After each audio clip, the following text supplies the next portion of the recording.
Boa tarde. Meu nome é Pedro Lodge e eu tenho uma história interessante para contar para vocês. Dizem que todas as boas histórias são abertas com uma chave de prata e depois fechadas com uma chave de ouro.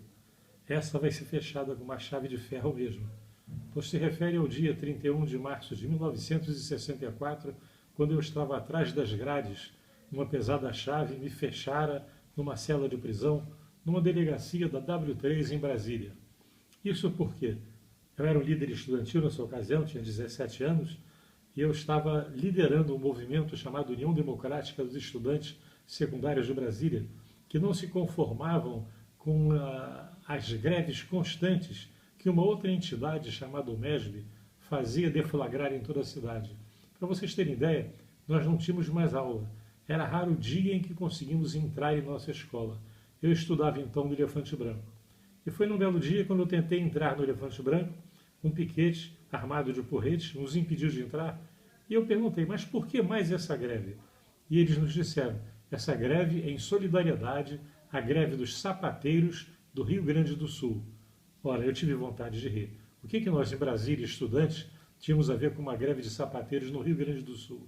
Saímos dali, reunimos um grande número de estudantes e, através da nossa UDESB, que era a União Democrática dos Estudantes, resolvemos marcar um dia D para dar um esclarecimento grande à população sobre o que estava acontecendo em Brasília e no Brasil, porque nós estávamos cercados de socialistas e, por que não, comunistas, já que o governo Brizola e João Goulart semeavam por toda parte o governo de Cuba, da China e da União Soviética, o que nos trazia grande risco, porque eles queriam transformar o Brasil numa república socialista a ser implantada a qualquer custo.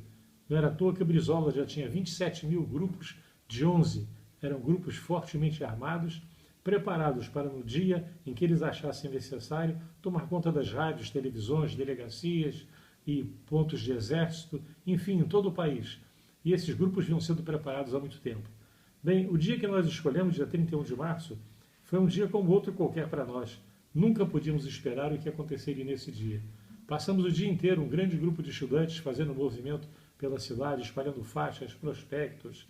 E por que não, como todo bom estudante, pichando um ou outro muro, dizendo abaixo Goulart, abaixo Brizola.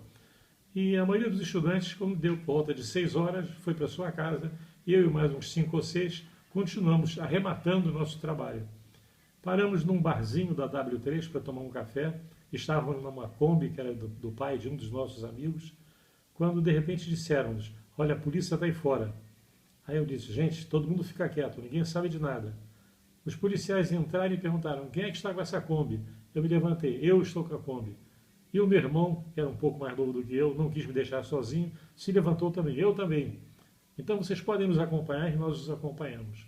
E fomos parar numa delegacia onde iríamos pagar caro pelo fato de estarmos contra o governo João Goulart e Brizola. E ficamos jogados numa cela até que, de repente, surgiu o inesperado. Explodiu a Revolução Brasileira de 1964.